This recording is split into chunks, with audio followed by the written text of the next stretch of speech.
Pai do Senhor, hoje o nosso assunto é a mordomia da adoração. O texto áureo fala assim: mas a hora vem e agora é em que os verdadeiros adoradores adorarão o Pai em espírito e em verdade, porque o Pai procura tais que assim o adorem. Em João 4:23. A verdade prática diz: Deus procura os verdadeiros adoradores e não as celebridades, né?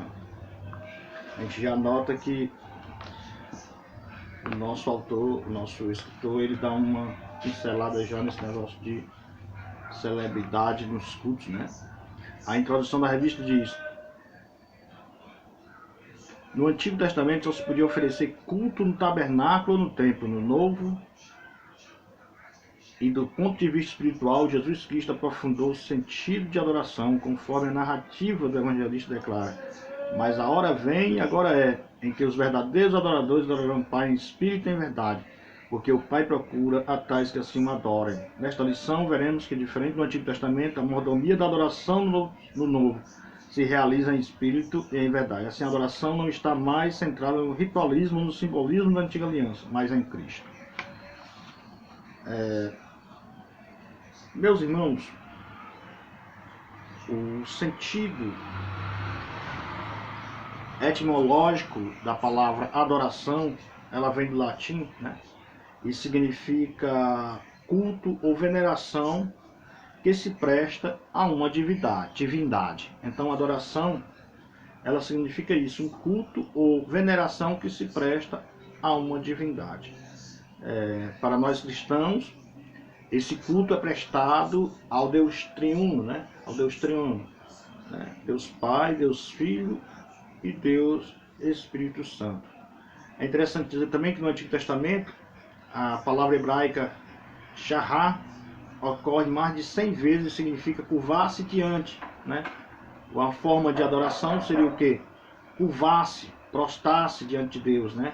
Então, por isso que o texto, algumas vezes, ele fala assim: vinde e prostremos, né? Vinde e adoremos, né? Essa é a perspectiva da oração na antiga aliança, né? Então, a adoração significava dizer que a pessoa vinha e curvava-se diante da divindade, né? É interessante que no Novo Testamento ela também significa prostrar-se, proscúnio, né? E ela significa prostrar-se ou adorar-se. Isso aparece 59 vezes no Novo Testamento. Ou reverentemente, ou ser reverente, ou beijar a mão. Há também o verbo proseikinesa, né? Que passou a significar prostrar-se como sinal de reverência, prestar homenagem. Nesse sentido, a narrativa da adoração dos magos a Jesus fundamenta a perspectiva da adoração da nova aliança. É interessante que a adoração, ela sempre tem a ver com reverência, com prostrar-se, beijar a mão, né? E daí a gente vê, se não me engano, é no dia de São Pedro, todos os arcebispos vão para Roma para beijar o anel do Papa, né? Eles se prostram lá diante do anel do Papa, aliás, diante do Papa, e o Papa estende a mão e eles beijam o anel dele, né? Então, adoração significa isso: adorar, beijar, né? Beijar, prostrar-se, né? Isso é a adoração, né? A adoração, prostrar-se como sinal de reverência, prestar homenagem. E a gente vê isso em Mateus 2:1, né? E 11, com os magos no Oriente, né? É interessante que a adoração para nós, ela é fundamental, né? Porque o Senhor, nós devemos adorar nosso Deus, né? Adorar, né? E o que é adoração? Adoração, ela pode ser, ela tem sentido de prostrar-se reverentemente, né? Venerar ou cultuar a divindade, que no caso de nós cristãos é o nosso Deus triuno, né? Mas esse culto, irmãos, essa adoração que nós prestamos, ela tem dois modos de se prestar o culto. Ela tem que ser espiritual e também material, né? No sentido exterior, interior e exterior, como falou o apóstolo Paulo, o nosso culto racional, né? Então, a adoração, ela tem que ser primeiramente interior e também exterior. A gente vê o caso do do nosso irmão Abel e Caim. Caim e Abel tinham as duas, a adoração deles era a mesma, né? A adoração deles, primeiramente, um oferecia um animal e o outro oferecia as novidades da terra como sacrifício.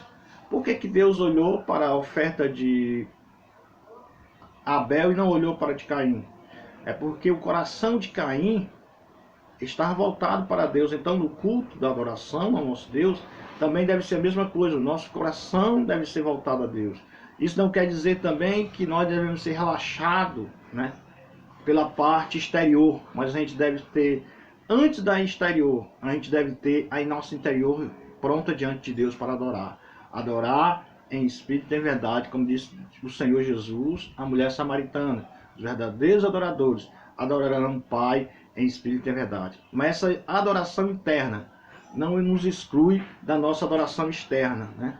Porque a gente vê no caso de Elias que Elias estava bem com Deus, Elias não estava mal, Elias estava vivendo a vida na presença de Deus, né? Elias estava na presença de Deus, Elias estava em comunhão com Deus, mas no entanto, na hora de orar, ele consertou o altar. Quer dizer, a nossa oração interna não exclui, vamos dizer, a nossa adoração externa. Então, assim como Elias teve, mesmo estando na presença de Deus, teve que consertar o seu altar, assim nós também, mesmo na presença de Deus, nós devemos seguir a liturgia dos nossos cultos, né? Devemos seguir as normas do nosso culto, né? Muitas vezes as pessoas atrapalham a hora do culto, né? Muitas vezes as pessoas gritam na hora do culto, né? Ou no idioma dele, ou então em línguas, e isso atrapalha a ordem do culto. Por quê? Porque ali estão todos adorando, né? Estão todos adorando. E é bom frisar que a adoração, ela é necessária, mas também, ela, pelo fator de ser necessária, ela não pode ser imposta, né? A adoração não é espontânea, não é uma imposição. Deus não nos impôs a adoração, né? Mas a adoração, ela nasce espontaneamente no nosso coração, gerado pelo Espírito Santo. Então, a adoração não é uma coisa que nós podemos produzir, não é uma coisa que nós produzimos no momento de 2 horas ali no culto, mas a nossa adoração é espontânea, ela flui através da nossa comunhão com o nosso Deus, né? Então, isso é adoração. Adoração não se limita também apenas a atos externos, né? Como louvar, como cantar os hinos, como pregar, como evangelizar, que também é adoração, mas a adoração também é dos nossos atos internos, né? Nossos atos internos. Nós devemos adorar, né? Porque Jesus, ele participou muitas vezes a Bíblia nos fala que ele se retirava para o Monte das Oliveiras e ia orar, ia participar, ia falar com Deus, ia participar do seu culto, né? Ali Jesus ia cultuar, né? Um culto individual, né?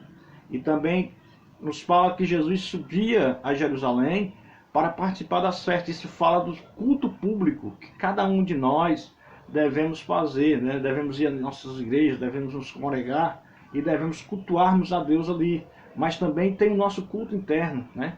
Que é o nosso culto pessoal, que é o culto que nós prestamos onde nós estivermos, né? Isso Jesus nos mostra, né?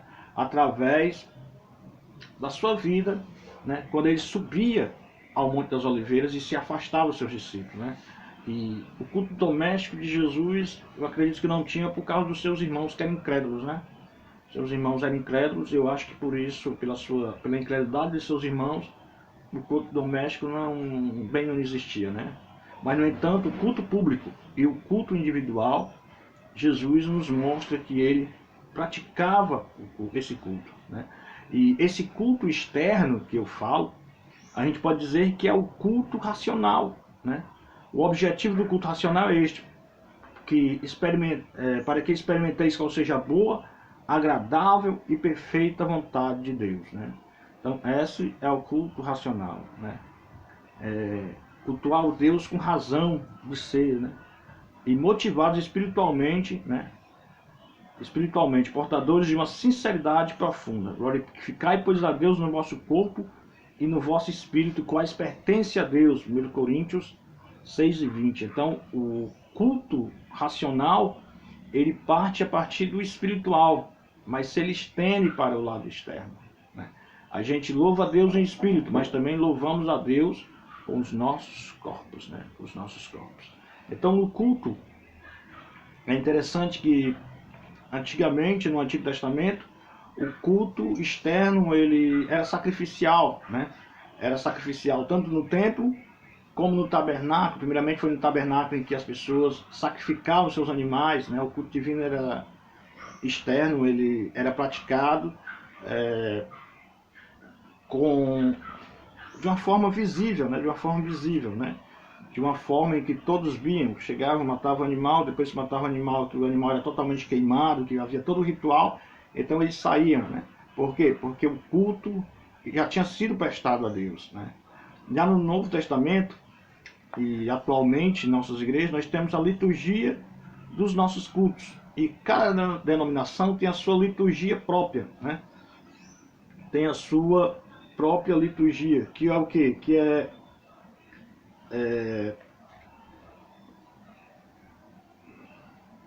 nossa liturgia, que é a forma de nós dirigirmos o nosso culto a Deus, né? É interessante que as nossas liturgias devem ser respeitadas, né? Que a palavra liturgia atualmente, ela se refere à organização do culto e seu desenvolvimento, né? E como diz o texto, cada denominação cristã tem uma sua liturgia, em que a adoração a Deus se destaca como essência do culto. Então, nada de criticar a liturgia de uma determinada denominação em detrimento de uma outra liturgia, né? Por quê? Porque é a forma da igreja cultuar a Deus, né? De uma maneira externa, de uma maneira simples, né? De uma maneira simples. As nossas igrejas, elas não têm imagem, porque o nosso culto, ele é dirigido a Deus, né? E Deus, esse Deus que na verdade ele não é representável por nada, né? Esse Deus que é invisível, mas que está presente, né? A adoração é a Deus, e Deus não se representa por coisa nenhuma. A adoração deve ser o mais simples possível, né? A mais simples possível. Nossa adoração deve ser, né?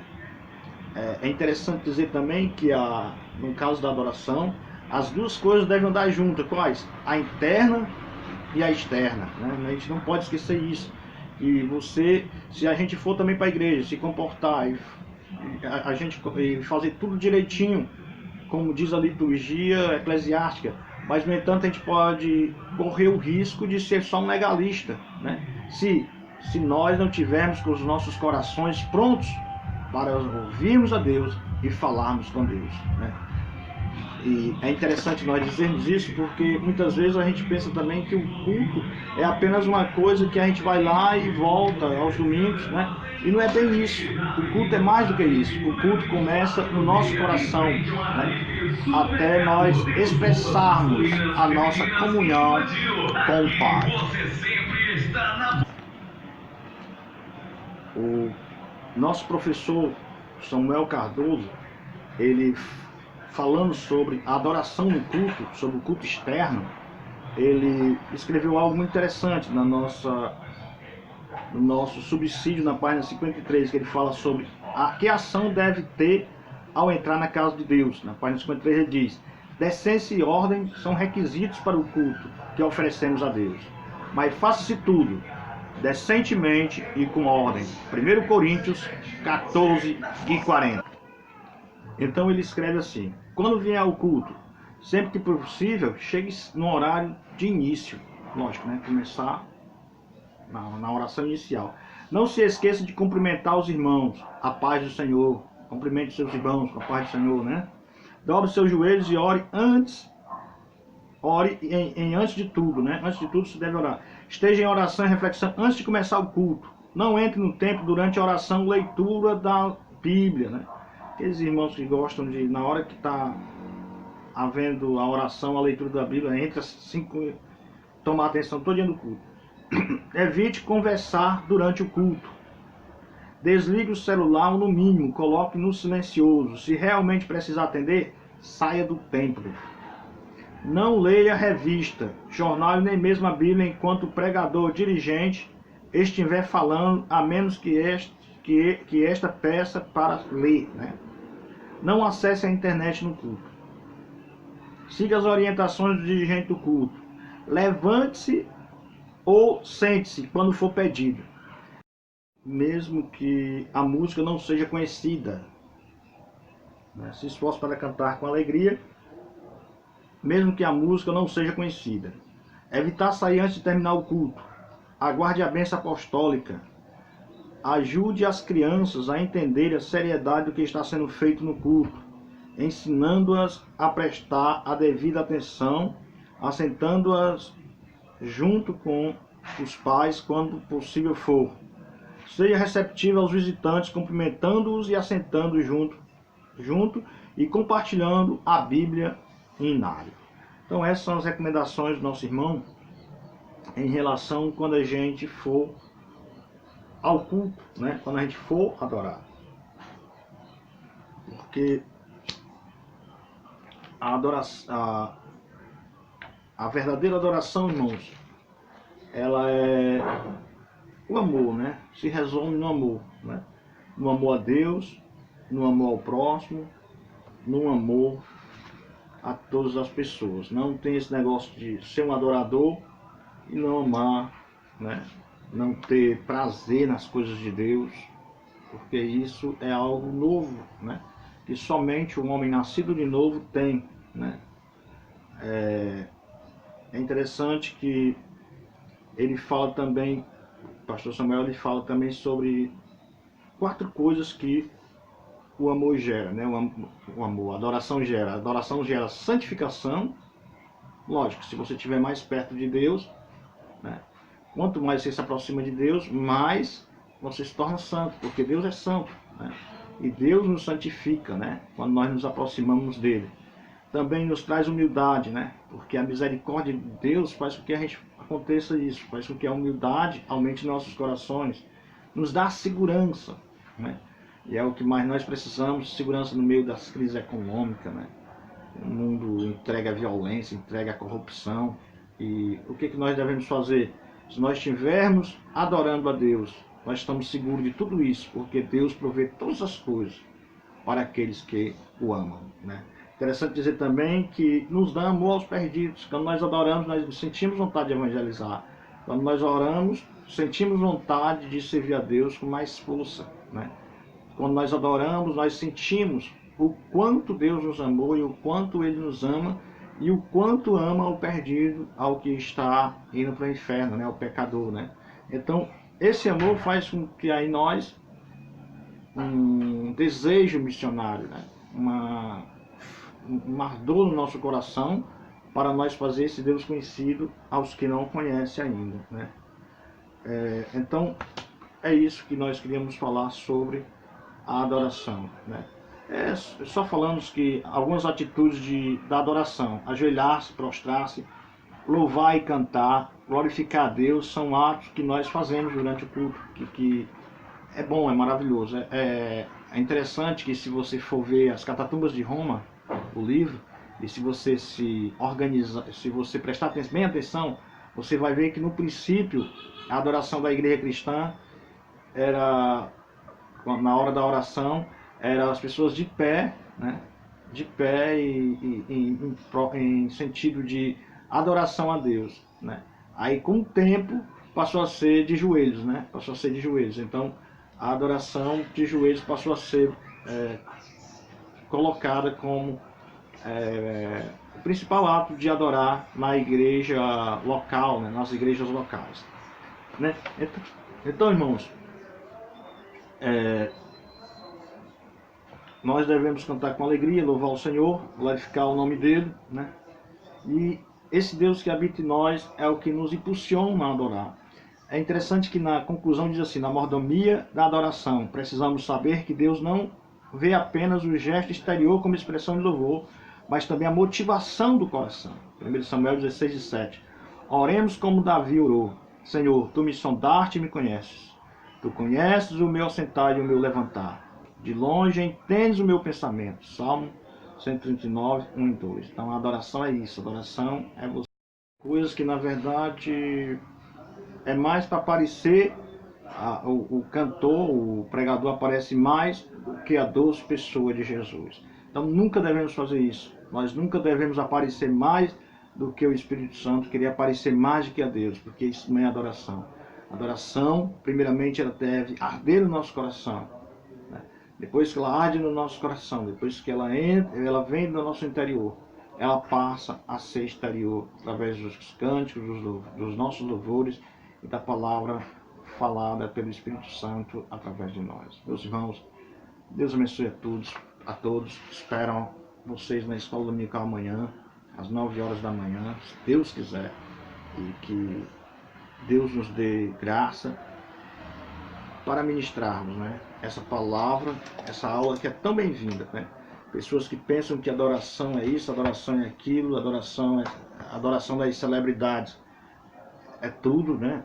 Que eles chamam de levitas, aquelas coisas todas, mas não é, irmãos. A verdadeira adoração é aquela que é gerada pelo Espírito Santo, né, em nossos corações. Ela é espontânea, né? E você expressa ela do modo exterior, mas antes você a sente no modo interior. Você vive, né? A primeira vez que a gente vê alguém falar em adoração na Bíblia é quando os homens de Deus, Abel e Caim, vão prestar culto a Deus, né? Ali vão prestar adoração, porque os pais dele ensinaram, né, a adorar, né, a adorar. E depois Abraão mais na frente diz para os seus servos: fique aqui, que eu vou com o moço adorar, né? E que adoração era essa? Todo mundo sabe qual era a adoração que ele ia fazer, né? Então, irmãos, é isso. Devemos deixar o que nos impede, né, no pé do monte. Devemos subir o monte com o nosso coração, com a nossa mente pronta para adorar a Deus. Deixar fora tudo aquilo que impede a nossa comunhão com Deus. E devemos adorar a Ele em espírito e em verdade, porque o Pai procura verdadeiros adoradores que o adorem em espírito e em verdade. Deus abençoe a vocês todos.